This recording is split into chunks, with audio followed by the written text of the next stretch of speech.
Il y a plusieurs méthodes de développement personnel. Et lorsqu'on entre dans la programmation neurolinguistique ou PNL, il y a par exemple l'analyse transactionnelle qui permet de pouvoir étudier tes relations, les relations que tu as et de pouvoir rendre les relations plus fluides. Il y a également la sophrologie qui va permettre d'étudier les différents comportements en liaison avec les aptitudes cognitives à travers des exercices de respiration ou de décontraction musculaire. Il y a également l'énéagramme pour les types de personnalités et l'hypnose pour communiquer avec l'inconscient. Il y a la méditation, il y a le yoga et tout cela constitue des techniques de développement personnel. Aujourd'hui, je veux partager avec toi quelques réflexions et quelques définitions de base sur le développement personnel. Écoute cette vidéo jusqu'à la fin et si tu trouves de la valeur, rappelle-toi de liker et de t'abonner à cette chaîne.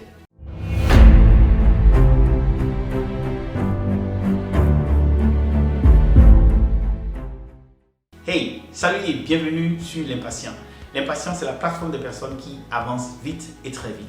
Aujourd'hui, je veux partager avec toi quelques notions essentielles sur le développement personnel pour te permettre de mieux cerner tout ce qui peut entrer dans le développement personnel. Parce qu'en tant que professionnel, le développement personnel et le développement professionnel peuvent être très liés parce que ce qui se passe dans ta vie professionnelle va affecter positivement ou négativement ce qui se passe dans ta vie personnelle. Ces dernières années, le développement personnel est un thème très en vogue.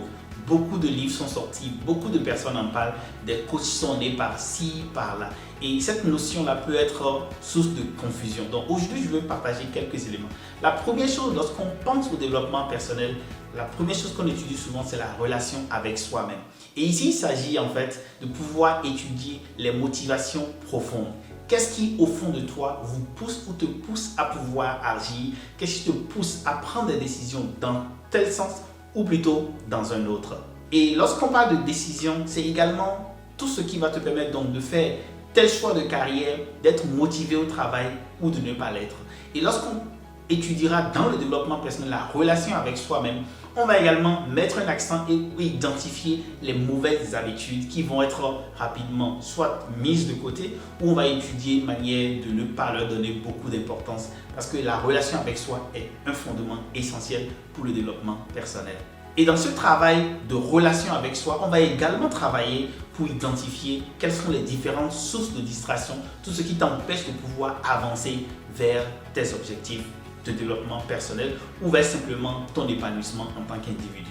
La deuxième chose qu'on considère lorsqu'on étudie le développement personnel, c'est la relation avec les autres.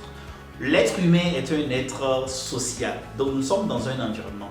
Et même s'il ne s'agit pas de vouloir plaire aux autres, tout ce que nous faisons influence les autres et nous recevons également un feedback de tout ce que nous faisons par rapport aux autres. Donc, lorsqu'on fait du développement personnel et qu'on étudie la relation avec les autres, il s'agit pour nous ici de pouvoir identifier quels sont les signaux ou les feedbacks que nous recevons des autres et comment cela nous influence positivement ou négativement. Et l'objectif en étudiant la relation avec les autres, c'est de pouvoir ressortir l'intelligence sociale, la sociabilité pour te permettre de pouvoir maintenir et entretenir des relations cordiales avec ton environnement. Et tout ceci est extrêmement bien pour ton épanouissement dans la communauté. La troisième chose, lorsqu'on étudie le développement personnel, c'est la relation avec son vécu. Qu'est-ce qui s'est passé dans ta vie depuis ton enfance? Qu'est-ce qui se passe aujourd'hui dans ton environnement? Qu'est-ce qui se passe et comment tous ces éléments qui se passent autour de toi influencent tes choix, influencent tes modes de pensée, influencent ce que tu ne fais pas éventuellement.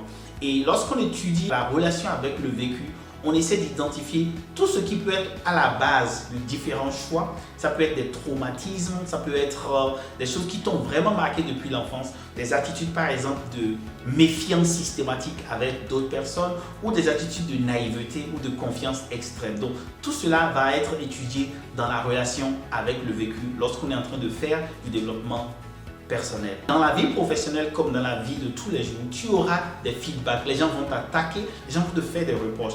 Et lorsqu'on n'arrive pas à concilier, à bien étudier sa relation avec son vécu, on n'arrive pas à surmonter ces différentes situations dans lesquelles on se retrouve en adversité parce que les autres vous attaquent éventuellement ou vous font des reproches par rapport à un certain nombre de comportements ou de situations. Le point le plus important ici, lorsque l'on étudie la relation avec son vécu, c'est de s'apprêter à pouvoir faire face à ce qui va vous confronté à ce qui va vous rendre mal à l'aise dans les relations avec les autres. La quatrième chose lorsqu'on fait le développement professionnel, c'est la relation avec les valeurs.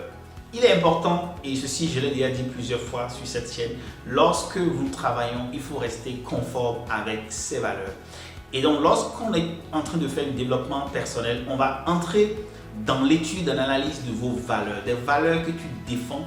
Et ces valeurs-là sont extrêmement importantes parce que cela va te guider. Et si tu vas en dehors ou bien si tu dévies trop de tes valeurs, cela également peut poser un problème d'estime de soi, de confiance en soi et de se sentir simplement épanoui. Donc ici, vraiment, il est important lorsqu'on fait du développement personnel de pouvoir également étudier l'alignement que tu as avec tes valeurs.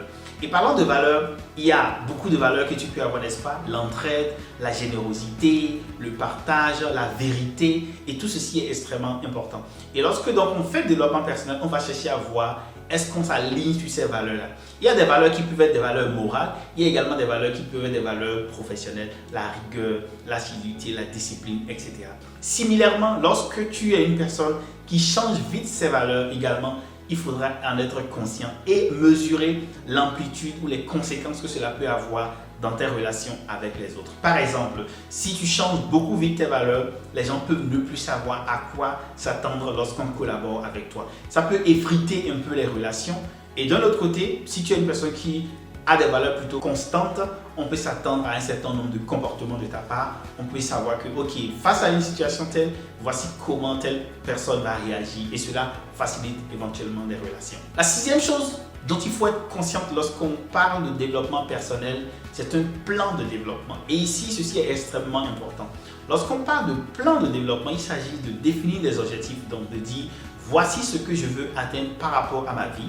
Ça peut être simplement personnel de vie ou également professionnel. Donc, qu'est-ce que je veux atteindre dans mon métier, dans mon domaine de vie. Et par rapport à cela, il faut définir des objectifs, pouvoir se faire accompagner, traquer ces objectifs-là, pouvoir les réaliser, Et évidemment, lorsque je parle de définir des objectifs, de s'assurer que ces objectifs-là sont smart et pouvoir les mettre en œuvre, s'assurer que tout est bien organisé, que tu as le soutien nécessaire de la famille, que tu as l'appui des collaborateurs et tout ceci pour te permettre de pouvoir atteindre ces objectifs-là. Et parlant d'objectifs, lorsque tu définis donc ces objectifs-là en parlant de développement personnel ou professionnel, il faut s'assurer que les objectifs sont suffisamment grands pour te booster, pour te donner de la motivation pour aller vers ces objectifs-là. Et lorsqu'on parle d'objectifs, on ne pourra pas parler seulement d'objectifs en oubliant tout ce qui se fait dans le présent ou le passé.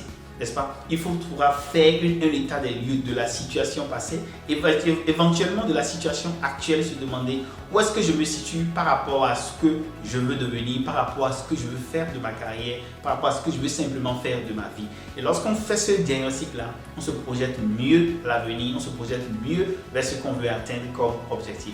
Si tu es intéressé par l'expatriation compétente, j'ai mis en bas un webinaire sur le plan international de carrière qui va te permettre de penser toute ta carrière de A à Z et de pouvoir t'assurer qu'il n'y a aucune pièce qui manque dans la planification et l'exécution de ta carrière internationale. Le septième élément dont je voudrais parler qui est extrêmement important lorsqu'on parle de plan de développement personnel ou professionnel en général, c'est de ne pas manquer de savourer l'instant.